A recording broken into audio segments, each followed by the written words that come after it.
মজার ড্রয়িং দেখুন, ৬টি সেমি সার্কেল বা অর্ধবৃত্ত থেকে আমরা মজার ড্রয়িং করব। দেখুন এই যে অর্ধবৃত্তের মাথাটা চ্যাপ্টা আকৃতির এভাবে গোল করে দিলেই হয়ে গেল একটি বাটি। বাটির নিচে দেখুন এইভাবে আমরা দাগ দিয়ে এই যে সম্পূর্ণ করলাম। এবার দেখুন এই যে এই দাগটা ডাবল করে এর মাঝে একটু গোল গোল করে দিলেই হয়ে গেল দেখুন স্যুপ, মজাদার স্যুপ।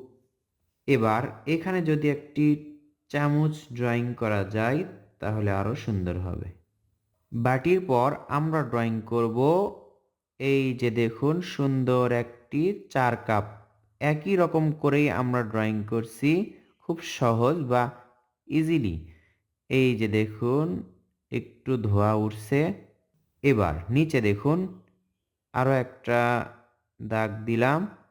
এই যে দেখুন চ্যাপ্টা আকৃতির গোল করে পিরিচ ড্রয়িং করলাম। এই যে নিচে আবার কাপ, এই কাপের হাতা কিন্তু আঁকতে হবে। আরও একটা অর্ধবৃত্ত বা সেমি সার্কেল, এই যে এভাবে একটা দাগ দিলাম। নিচে দেখুন সোজা একটা দাগ, এই যে সোজা আরও একটা দাগ। এখন এটা হবে জুস গ্লাস। এখানে আমরা ফল আঁকবো। এভাবে ২-১টি বা ৩টি ফল আঁকবো। এই যে পাইপ। এগুলো কিন্তু খুব মজার ড্রয়িং। ছোট্ট সোনামণিদেরকে আপনারা এভাবে ড্রয়িং শেখাতে পারেন। এই যে সোজা একটা দাগ দেয়া হলো। এরপর দেখুন মাঝে একটা এই যে গোল করলাম, আবার এটার সাথে মেলালাম, এটার সাথে মেলালাম। এখন এই যে এখানে একটা, এই যে এবার আমরা এখান থেকে ছাতা আঁকছি। এখানে গোল গোল করে দিলেই ছাতা দেখুন কত ইজি। এই যে এখান থেকে একটা দাগ দিব, দাগটা ডাবল করে নিয়ে আসব এই যে ঘুরে উপর দিকে।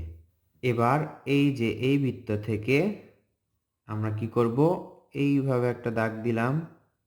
এটাও হবে ছাতা, তবে এটা হবে ব্যাঙের ছাতা। এই ড্রয়িংগুলো ছোট্ট সোনামণিদেরকে অনেক মজা দিবে। এর মাঝে একটু গোল গোল করতে হবে, কোনোটা ছোট কোনোটা বড়, একটা ছোট একটা বড়। আর একটি অর্ধবৃত্ত বাকি থাকলো, এটা থেকে আঁকবো আমরা একটি সুন্দর ঘর। এই যে একটা দাগ, এর মাঝে আর একটা দাগ। এখন দেখুন এই যে দুটি দাগ নিচের দিকে দিয়ে একটু ভাঁজ করে দিতে হবে। আবার দেখুন এখান থেকে এখানে শুধু একটি দরজা এবং জানালা লাগলেই এই কুঁড়ে ঘরটি সুন্দর লাগবে। তো বন্ধুরা, আশা করছি আপনাদেরকে শেখাতে পারলাম। এই কৌশলটি অনেক মজাদার। আপনি আপনার প্রিয় সোনামণিদেরকে শেখাবেন, ভিডিওটি দেখাবেন। ভালো লাগলে লাইক করবেন এবং আপনার মূল্যবান মতামত কমেন্ট করে জানাবেন।